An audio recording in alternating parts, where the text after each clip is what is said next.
The Best a Man Can Get is a short film or ad published by Gillette in January 2019. It was produced by Kim Gehring, and it had very mixed reactions, with 36 million views up till today and 1.6 million dislikes on its YouTube page where it launched.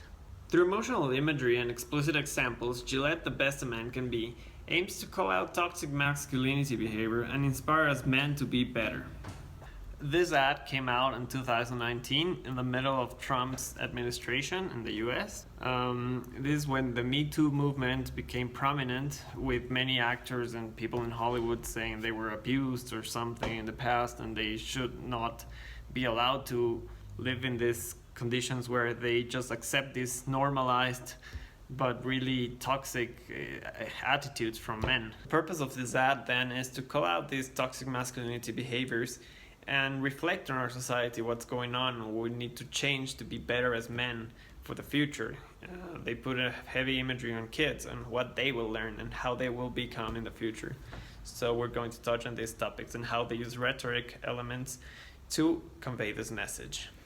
The first rhetorical element used is the pathos, and they begin the ad by portraying a very guilty man looking himself at the mirror and reflecting on what we are, and while in the background you can hear all this news broadcast from Me Too movement and sexual harassment. So he's kind of reflecting like, why have we been like this, what have we become? And you can really empathize with that, like, this is a shitty society we're living in, I don't want to be like this. So he feels kind of like guilt, and that is conveyed through his emotions and the grim tone and also the cinematic feel of the ad. So also the palette is really like grayish. So yeah. After this, they use another inspirational part. They change the feeling you're supposed to feel to hope or empathy or inspiration by saying we believe in there is good in men still. So then they show like picture of joyous man, like, oh, I'm ready to do some good in the world. And by countering these examples of toxic masculinity with like the correct attitudes, so they show people correcting these attitudes and with inspirational music in the background, like, oh, we should do better. As for logos, how the argument is structured, we begin with a negative aspect, which is toxic masculinity, and we have lived with it, but then there is a change in the middle saying we are not going to stand for this any longer, and in the end saying we have hope for men and they can be better. So they contrast these bad examples with what the correct attitude would be. So that is, for example, stopping the two kids fighting, or stopping the bullies chasing down the little guy, or just like stopping the guy who's like going for the girl just because he's like.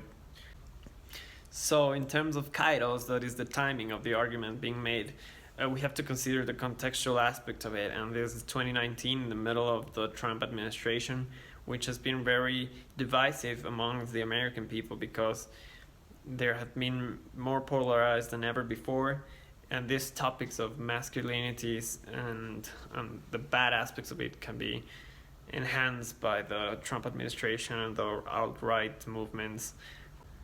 In terms of ethos, we have two types, the intrinsic and the extrinsic. On the extrinsic, we have the values of the company, and this is where they kind of shaky, because Gillette was always a company where they would do very sexualized or gender rolled ads, like a man shaving on a woman from behind, just kissing. And you can see that at the beginning of the ad, and you can see the boys breaking through that. So it's symbolic, saying, okay, we know we've been like not or been contributing to this problem before, but we want to change. So maybe in that sense, it's like we have experience about this, and we're part of you, and they relate in that way to men because we've been also part of the problem, so we can relate and change together.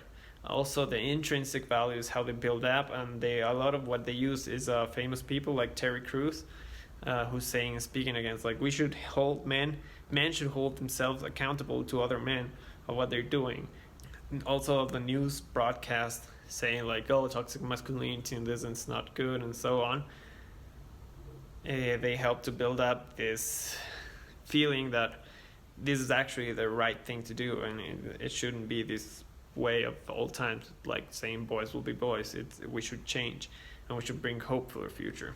To sum it up, Gillette uses a lot of rhetorical elements to strengthen its argument. First of all, they use pathos by showing a lot of people in suffering in this situation where things are not right and that we should do something about it. This is also accompanied by emotional music and very close shots of the faces, so you can really see what's going on in their internal struggle. They contrast this with very emotional music and a hopeful message for the future, and this appeals to our emotional part. Next, they use logos by showing a structured argument throughout the story. They begin with trouble, a conflict, which is the toxic masculinity aspects, and then this is contrasted by the good attitudes people should follow and the correct way to inspire kids for the future. Kairos can be understood through the political climate of 2019, where a lot of people were demanding change in the society. Lastly, they employ ethos by showing who they are as a company with a status and the power they have to change the world, which they show at the end with the webpage to support change. Gillette wants us to look back on what we have done as a society and how we've been conducting ourselves, and realize that this is not the right way to proceed on if we want to make a better future for our children, because our children will learn from what we portray as a society and what we act, how we act. So we have to act differently, and we have to start acting the way a proper gentleman will do. And that is what Gillette is trying to convey, us men to be gentlemen, not just like men and saying boys will be boys and being mean and like toxic masculinity traits, as they mentioned.